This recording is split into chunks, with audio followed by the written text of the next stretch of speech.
Join me as I uncover the false beliefs that almost prevented me from selling my art and the truths I learned along the way. This is a long one, and I'm going to tell you, there are so many aha moments that I have had around selling my art and the things that have held me back. I want to share how I've actually moved on from them and what I learned along the way. So, in today's episode, we're going to tackle myths and personal barriers that hold artists back from selling. And I really want to get to the heart of it, which is selling art without fear and breaking down those myths and building confidence along the way. So, I have a few questions for you as we get into this. Have you ever found yourself whispering the word selling while you're talking about your art? This is something that I noticed, and I really had to say, what is this all about? Have you ever thought, yeah, selling my art just isn't for me? Sounds like other people have success, but maybe it's just not for me. I don't want to sell my art. I don't want to sell my soul, all that good stuff that comes along with whatever you say after that. Have you ever thought those things? Maybe you haven't, but I definitely have had moments in my journey where I thought this myself. Or do you get this ick feeling when you think about selling your art? And maybe you feel that selling means selling out. Now, this ick feeling can be rooted from many things. I'll tell you my examples. I always thought of selling as like door-to-door salesman or that car salesman that just makes it so painfully hard to buy a car that I thought anything related to selling might be associated with that. Maybe that's not you, but those were things that I experienced. I also had this underlying feeling of selling meant selling out. I'm going to share with you exactly what happened for me on that because it was a really rude awakening. So for me, there are deep beliefs ingrained in my memory as far back as I can remember. I wish I could say that I don't have a lot of memories of this, but I have a lot of memories of adults in my life saying things like, well, that's nice, you love art, but you can't do that for the rest of your life. Or what are you really going to do? That is one of those questions that I'm laughing because I think that people still probably say this to me. What are you really going to do? Like as if art is play only. Or here's another one. Artists are starving. I laugh as I'm saying this. Artists are starving and struggling and crazy. You don't want that, do you? Well, of course, if people are saying to us, we're going to be like, maybe we don't want this. And so for me, the idea of artist and the word struggling and suffering started to go together. I was buying into this idea that I could not identify as an artist or be an artist without really struggling and suffering as an artist. Like I started to really buy into that. And the younger version of myself literally absorbed their wise advice and said, yeah, well, they probably know best. And the reality is, no one in my family had ever done it before. They had always loved art. I mean, I have generations of artists in my family who have always been creative, but no one had actually ever done selling their art. And so that lack of information kept them from really helping me in a way that was different than the path. So my reaction to all this was I tried to do the right thing. I literally thought, well, let me fight tooth and nail to put myself through art school because I really want to do that. And a lot of people did not believe in me that this was the right idea. And without going into details, I did not have that support of, oh yeah, go to art school. That is the best thing ever. I had people who were like, you're crazy. That's a bad idea. Don't do it. And so when I did do it and fought tooth and nail to put myself through it, I compromised on thinking, well, if I get a normalist job as a designer, then maybe that will be the right path. They make money, right? And then I focused on graphic design and art school. So that was my way of kind of saying, well, I hear this advice, but let me try this and see if that works. So then the next thing that happened was in art school, all the designers were separated from the painters. And physically, we were separated. We were in separate buildings.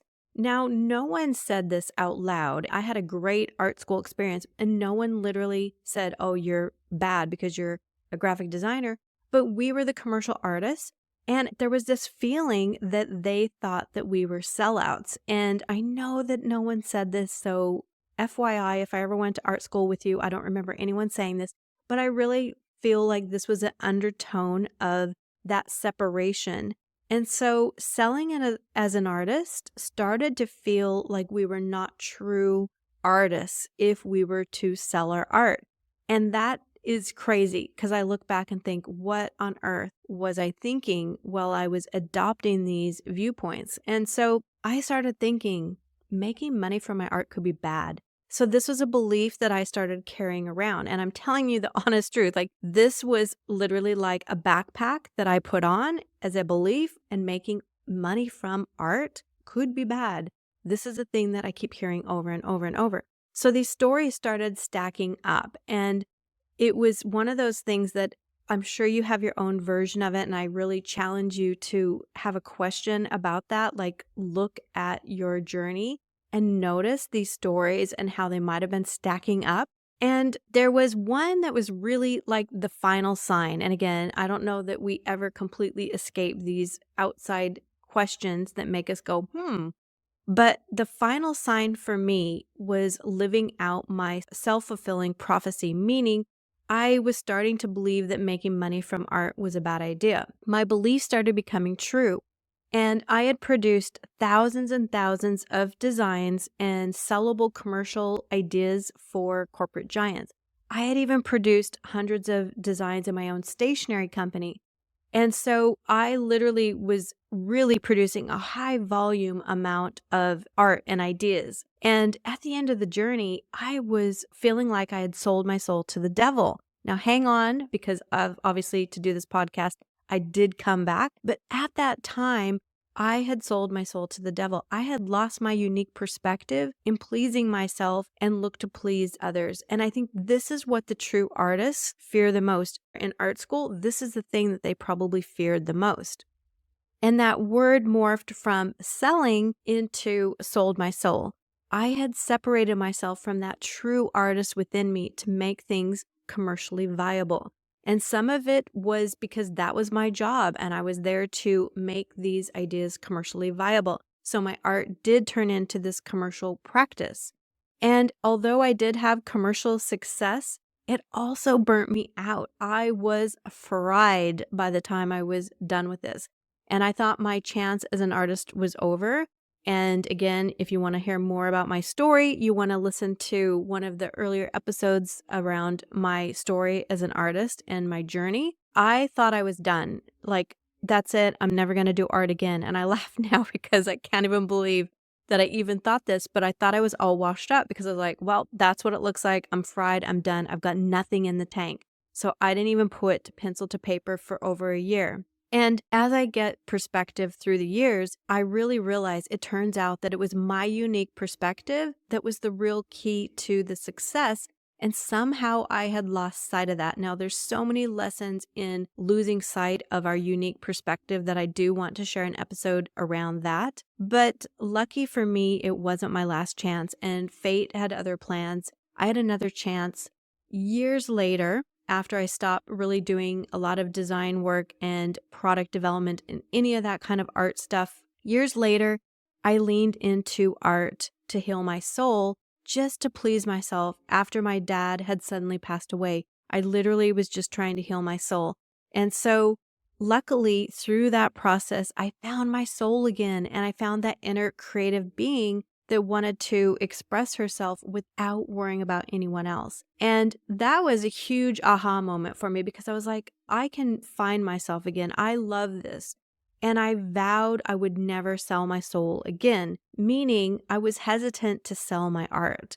I wanted to make art, but I was hesitant. And then that little thing came up of, hey, I love making art, but I don't know about selling it because that might mean I have to sell my soul. You know what I mean? So the stories were adding up, but I promised myself, and I literally remember saying to myself, like, you have to make this promise to yourself. I would make art that moved me. And I drew a line in the sand, and I still say this today, like, you still have to redo that line in the sand. And by staying in alignment with what I wanted to make, always as my guide, then just maybe people would be drawn to it and like it, and God forbid, buy it. And I say that kind of laughing out loud because I think that we have to change ourselves into something else before people will buy our art. And that's just not the case. So I made this promise to myself, I'll make it this time. I will make art, but I am not losing sight of myself. And I promise myself that I will always stick to the things that I love and what I want to do. And yes, I would sell it. I would grow through the process and I would make sellable art that feels like me. And it has been a quest. And as much as I would like to say it went super smooth, from that moment, I rediscovered art again. But as we both know, that's not exactly how it went, especially not in the beginning. So there is definitely more to that story. The road has been bumpy, and I've definitely encountered a lot of outside influences that could have taken me off the path. Meaning, once people see you as an artist, they see opportunity. So, a gallery, a stockist, a retailer, partners, like there's all these people who might see an opportunity and they might say, we want you to do this. I literally remember there was a point quite a few years ago where I had a retail part, actually, no, even not too long ago. Someone said, let's talk about your colors, as if they wanted to influence me. And I said the first time, yeah, let's talk about those. I'll share with you what I'm doing. The second time, I didn't even open that conversation because the reality is you have to fight for your vision. And I have been definitely fighting for my truest vision. And the reality is there are people who will get what you do, but it's about being true to yourself so that you can make the work that you actually love. There will always be opportunities that will try to pull you away from this. And again, it's in the form of opportunity because they see success in you and they see ways that they can succeed with you, and you could succeed with that. So here's the funny punchline to all this. I have succeeded in many ways, and my journey of making art and particularly paintings over the last, 8 to 10 years, I've had many different series and developments along the way that I could have just stayed with because that was an opportunity. But the reality was I didn't feel satisfied as an artist, and so I kept going. So it can work to keep going and staying true to your voice if you have that promise for yourself. If you are willing to stand up for yourself and say, here's where the line is in the sand. This is what matters to me. This is what I challenge you to do today. Identify your stories from the past. See if you might be hanging on to old beliefs that keep you from selling. And these are things that I really have had to look really hard in the face because they are things that I didn't really realize how much they held me back. And I look back and I think, gosh, if I would have noticed that sooner, I could have propelled myself forward even faster. But the reality is our life unfolds as it's meant to be. So no regrets, but definitely have a look at your stories from your past. See if you have any of these stories similar to mine or different. I would love to hear.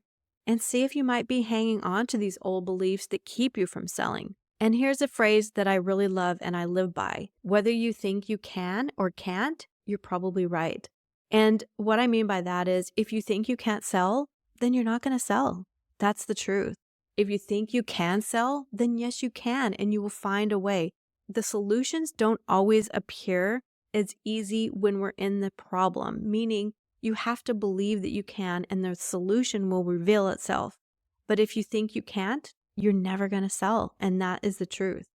So set guidelines for what you want and keep to those even when people try to pull you off. And I will share again through this podcast a lot of different experiences that I have had along the way. This has been a lesson that I have literally had to throw my stake in the sand and say, no, this is what I stand for. No, this is what I stand for. Because everyone has their own journey. You are on a path of your own.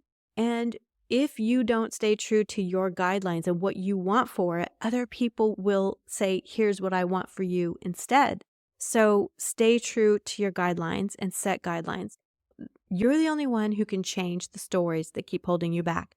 And I had to recognize along the way, and I still do, what are the stories that keep holding me back? But it's up to me to change the narrative of that. So one of the things that I love to do is have a mindset reframe. And I want to share a few of those with you right now. So change the narrative around selling from selling out to sharing your passion. It's all about sharing your passion. Whatever that looks like for you, change it from selling out to sharing your passion. And when you view selling as sharing something that you love to others who appreciate it, it feels more authentic and less commercial. And it just feels better for selling, and it feels better creating, honestly. Write down your personal reasons for creating art. And I know that you might have heard this a million times, but I'm a big believer in this because when you write down your personal reasons for creating art, like, why are you actually doing this? Then how you share that work contributes positively to your journey. So for me, it's helped clarify my purpose and why I'm here and what I'm all about and why I've been so adamant about this art path when others around me just never saw it as a viable path. And it's also built up my self-esteem and confidence as I improved and share more of myself. And I think it's getting comfortable with the idea of letting people see you for who you really are and knowing that that's okay. Because again, if you write down your personal reasons for creating art, and one of the things is like, I just want to have creative freedom, I want to show up as myself. Well, you can't really go wrong with that then, can you? Like, who cares if a third of the world doesn't get it? Honestly, there's so many people who don't get my art, and I don't really care because I love it, and those who do love it seem to find me. So I think you get more comfortable with sharing who you are as you start really clarifying your purpose and why you're creating in the first place. And let's talk about something that I'm a big believer in: maintaining our own creative autonomy and integrity. And what I'm talking about when I'm talking about selling, it's not about just transactions and the sale. This, I will never be saying make money as an opportunity. I love making art and I love selling art. I'm talking about the chance to share our deepest expressions on our own terms. And when you think of that as an idea, that's about freedom. Selling your art doesn't mean you're selling out. It means that you're inviting others into your world on your terms and making sure that every piece reflects your personal values and your vision. That's the opportunity. And that is how we can create autonomy. And that's how we can feel really good about our work and have integrity in what we're creating as well. And as you probably know by now, live life on your terms. This approach doesn't just keep the spirit alive, it strengthens it. And each time I decide to sell a piece, I'm asserting my vision and my values, and it allows me to be more of me. And I want to say that one more time because the more I make art, the more I sell it, the more I share it, the more I realize it allows me to be more of me. And that is a fantastic feeling. And believe me, this has transformed my relationship with art, and it's given me a huge sense of control over my journey. And it feels really powerful. And I feel like this is something that allows me to stand proudly behind every piece of work that I offer into the world. And that's living life on my own terms. And I really want that for you as well. So when you think about selling your art, I want you to think of it as an act of empowerment. And I really want to get into selling direct as well, because I think that is another level of empowerment. You are not relinquishing control when you are selling your art. You are actually asserting it and you are empowered by it. So think of it as an act of empowerment. And you're not compromising, and I hope you're not compromising. I hope your integrity is one of your highest values. It is for me. You're affirming your voice and your vision.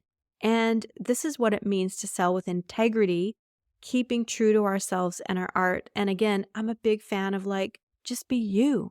We want to see you. And I think the world is at a point where it is oversaturated with copies and sameness and blandness, and we need our individual personalities to come through. And there is so much empowerment in that, and I'm here cheering you on. So the other thing I want you to ask yourself is, what does success look like for you? When I first started thinking about selling my art again after that journey where I got really burnt out, I had to say, what does success look like for me? What does it mean to be a successful artist? And I think it's a question we have to continually ask ourselves, because as we get along in our journey, we achieve that success, like, oh, I achieved that. But then what? What's the next level of success? So, what does success look like for me is a question I ask myself a lot. And I'm doing it right now as we speak. It was crucial to realize for me, it wasn't just about the money. I mean, I'm a big fan of money, don't get me wrong. It is important to be financially stable and get the prices that I want for my art, but success is really for me about connecting to other people who appreciate my work and allowing me to enhance my skills and being able to share that passion that drives me every moment in the studio. And what I mean by that is really look at what success looks like for you. For me, if someone said, Michele, you can make $1 million, all you have to do is paint the same thing over and over and over and over again, that would not be success for me. Maybe that is success for you and nothing wrong with that, but I would not be satisfied. I am interested in being really curious in the studio and finding new discoveries. And I love the actual studio creation process, and that means more to me than that money. So I love the evolution of my work, and that is also a measure of success for me, is how do I keep interested in my work? How do I keep fresh? How do I do something that is exciting to me? And that is measured by a different means than monetary. So when you put those two things together and you can have monetary success and those personal things that you really want and what that success package looks like, then you can start getting really clear on what selling looks like for you. So again, what does success look like for you? I want to encourage you to do the same. Take a moment to define what your art means to you just beyond that financial aspect. Look at what does your day look like? I'm a big fan of looking at what does the actual day look like? What do I want my day to look like? Again, for me, I want to do different things in the studio, so that is a huge part of what I want it to look like. Maybe it's about finding a community that resonates with your vision, the people who are drawn to your art, or perhaps it's pushing your boundaries and growing as an artist like me. Like that is super important to me and my success. Or it could be about the sheer joy of sharing what you love with others. Like everyone and their package of success should look very different. And there is no one size fits all for this. Look at what matters to you and stick to that. So what's in it for you? What are your personal goals? And setting these personal goals has transformed how I approach selling. So it's no longer just a transaction. It's a way of extending my art's reach and impacting while being fulfilled in the studio at the same time. And this shift in perspective has changed everything for me. And it can change this for you as well. It can turn the act of selling into this fulfilling part of your artistic journey that can surprise you, honestly. And I want you to ask yourself, what do I really want to achieve through selling my art? Let me say that one more time. What do I really want to achieve through selling my art? And let those answers guide your steps. Because when you know what you really want to achieve in selling your art, you'll have better, clear answers for the way that you want to sell your art, which is around customizing what that experience looks like, which we'll get into more on another episode. And when you do it from this perspective, this way, every sale aligns with your deepest intentions and contributes to your broader goals of self-expression and being fulfilled as an artist. And again, this is the thing where what do you actually want to achieve? And be honest, be real. So I would love to hear your biggest takeaway. And if you can jump onto Instagram with me at originart_with_Michele, and that's Michele with one L, then we can have a discussion about this further. I would love to hear from you. And if you're on YouTube, of course, I want you to hit subscribe if you found this really valuable and watch this next because I think you're going to like it.